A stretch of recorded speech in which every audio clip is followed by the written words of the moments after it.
Good morning, good afternoon, good evening, wherever you are in the world. Welcome to the Coastal Trade webinar. As we say in Tanzania, Karibuni. This is our chance to give you an update on where we've come to with the business. And we've made quite considerable progress over the last few months. So first of all, a quick reminder about the values of Coastal. Again, top of our list is safety. Safety is the critical element of operating an aviation company. Within Coastal, we've put the customer back in the center. The heart of what we do is to do with the customer. And what we need to do either side is internally operate as one team to create that strength and ability to deliver agile solutions to the customer. So moving on, I'd like to give you an update on some of the safety initiatives that we've had. And as always, safety is at the top of our agenda. There's been quite considerable progress made. So you might remember from 1st December 2018, we moved to a multi-crew coordinated cockpit. That's just not two pilots in the cockpit. That's two pilots working together that have been trained to work as a team. So they share the workload and they operate together cohesively. Now, that launch date of 1st December involved a monumental task for us. We put all of our 80+ pilots through 8 classroom sessions and then 4 assessments in the cockpit. Only at that point could they fly. So when you're putting your customers on our aircraft, you can stand reassured that this is the international standards that you've come to expect from international airlines. It's not simply putting 2 pilots in the cockpit. It's getting them to work together cohesively, as I said before. Obviously, 1st December was our launch date, and we've learned a lot since that first go live date. From that, we've introduced a lot more rigorous safety reporting, including snagging of aircraft. All of that should give you the confidence that we are looking at our issues, we are addressing any of the issues that we need to develop on, and we are following through. So that follow through is critical. Just raising a report isn't enough. That follow through gets my attention as the managing director of Coastal. So that's pretty critical in the process, to actually our staff to raise reports and then for us to follow through. All of that will lend itself to cultural dynamism within our company, and that's what we're driving. We're driving to a culture where our people aren't afraid to report items, where we continue to evolve and promote safety. So specifically, I wanted to talk about the flight operations. So as much as we did the MCC, it forced us to go through a lot of rigorous training. So we then revamped our line checks. That's just 2 points in the air. So every 6 months we put our pilots through line checks. What we've also introduced behind that is not just the line check. There's a continuous evaluation of our pilots. So we continue to evaluate, continue to assess, and all of the flight ops managers are involved in that process. So rather than being subjective, where one individual may have a problem with another, it's objective so that we can actually improve those pilots and get them on a development curve. To safeguard your and our interests and our customers' interests, we do have random drugs and alcohol testing. And we've been running this for the last 8-9 months very rigorously. We've always had a policy in place, but we've actually given the policy a lot of teeth. And that's had a great effect on our staff. So when you come to work for Coastal, this is the only way of operating at this technical standard and this sociological standard. You'll also be impressed that we've actually taken ownership of leading the entire industry.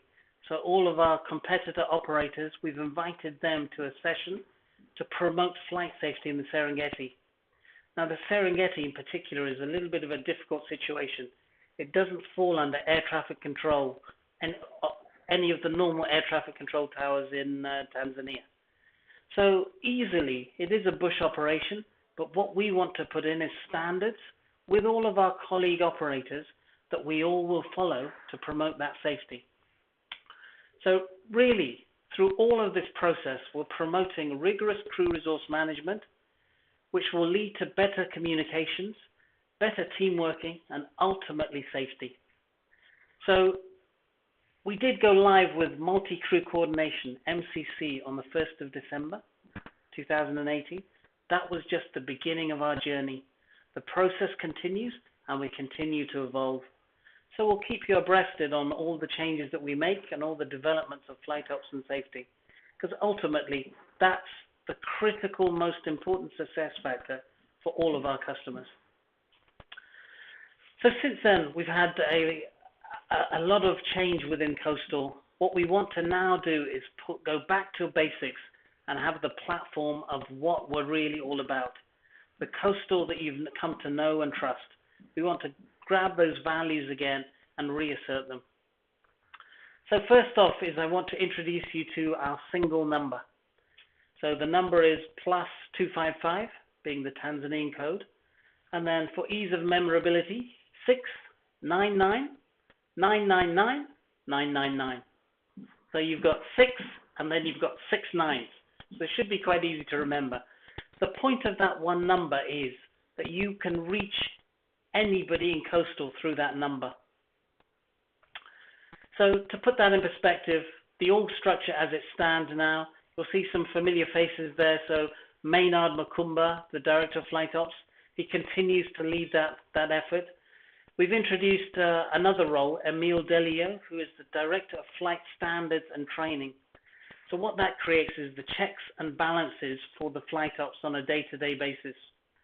So we can have a little bit of autonomy, a bit of a gamekeeper style mentality to make sure that we are following those standards and the training that we've implemented. But the rest is fairly self-explanatory. But if I can talk about the gold boxes, the gold boxes are now the current commercial team. So at the managerial level, you'll see Alessandro continues as the charter sales manager. We have Martin, who continues as the reservations manager. Fatima, who has been the head of sales and marketing for some time now. And then Shagan Medobi, who picks up network, revenue, and distribution management. So some of the back office of commercial. But you'll see there's those extension numbers written next to those particular boxes. And the idea of that is, whilst we have the 699 99999 number, you can listen to all the prompts, but if you know your extension, you can dial straight through, and it will take you through. The idea of it really is a profound message that we're trying to send. We're trying to make it easier for all of our customers to reach us. So no matter what time of day, whatever time zone you're in, we will be able to somehow reach that phone call and be able to deal with you. Okay, so moving on, a few updates around the network. So we took a lot of feedback from many of our agents around how we get to Nairobi. And we had taken this particular route out, but by popular demand, we're actually putting it back into the system. So it should be available within the next 3 to 4 weeks for you to book, if not sooner. But the routing is as you've known it previously.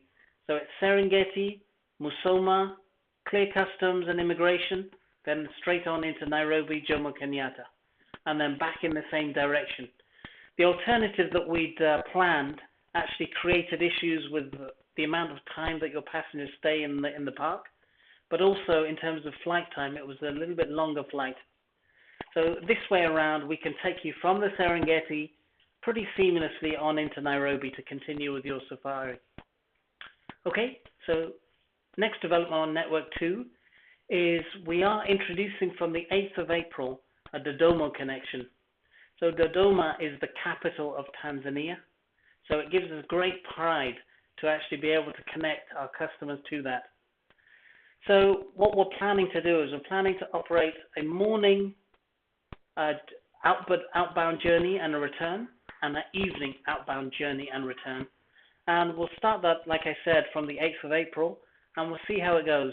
Based on demand, we'll see whether we need to introduce more flights or not. But at the moment, we think this is something that our customers have been crying out for us, and the fact that we've got the morning departures and arrivals and evening departures and arrivals, those that are doing business in Dodoma can be there and back in the maximum of a day. So that's the idea. Okay, so development number 3 then is, which we have previously announced, but just to reinforce, is that we do have a connection now from Ruaha to Iringa up to Kilimanjaro. Now, to explain, you can see this quite clearly on the map. Ruaha is in the park. That's where we start. But a lot of our customers are saying that actually, to optimize some of the park fees, it would be useful to have Iringa as an airstrip. So Iringa is outside the park, so there's some alleviation on park fees.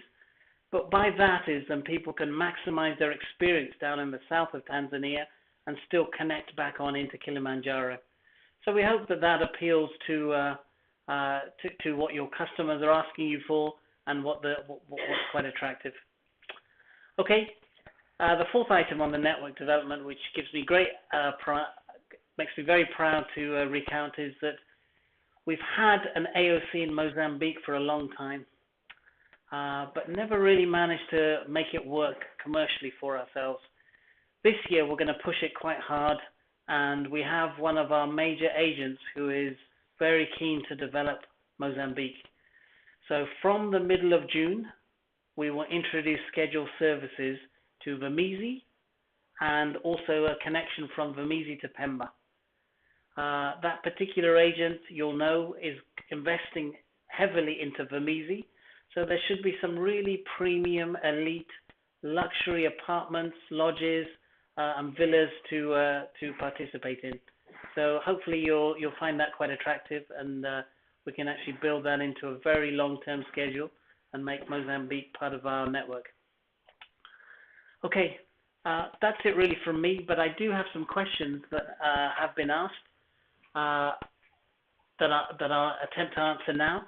But if you have any other questions, please feel free to email me at md@coastal.co.tz. So feel free to do that. So the first question I've got here is to do with actually the incident that we had back in 2017. So since that point, a lot of what I've described about the safety and the operational integrity we have done on our own. The accident investigation report has not yet been published, but what we've tried to do is be ahead of that curve. So what we've done is we've actually mimicked ourselves on international airlines and what you would expect. So what we're trying to build is a coastal that is world-class. So when you walk off an A330 or a 777 or some other larger aircraft and get onto a coastal Caravan or PC-12, you should feel that same level of comfort and reassurance that you're in safe hands. That's what we're trying to do, and we will continue on that journey. We've made some great progress, as I said, and we will continue on that journey.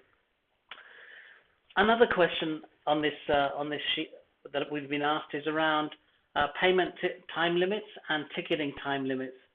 There's been some nebulousness around that. We will clarify that over the next few weeks and communicate with you. But we are keen to promote that because that'll give us the ability to put seats back into the marketplace that are not going to be used. So we're pretty keen on the PTLs, the payment time limits, and the TTLs, the ticketing time limits.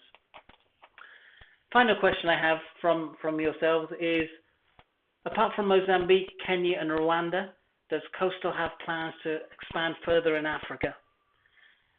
We have taken some feedback about the connectivity of Africa, so the Pan-African safari experience. We are keen to hear more views on that, but for now we want to maximize and make Kenya, Mozambique, and Rwanda well connected with Tanzania so that our passengers can travel seamlessly and actually be able to benefit from a thrilling safari experience. So on that note, thank you for your time. Thank you, asante sana, as we say in Tanzania, and safari njema.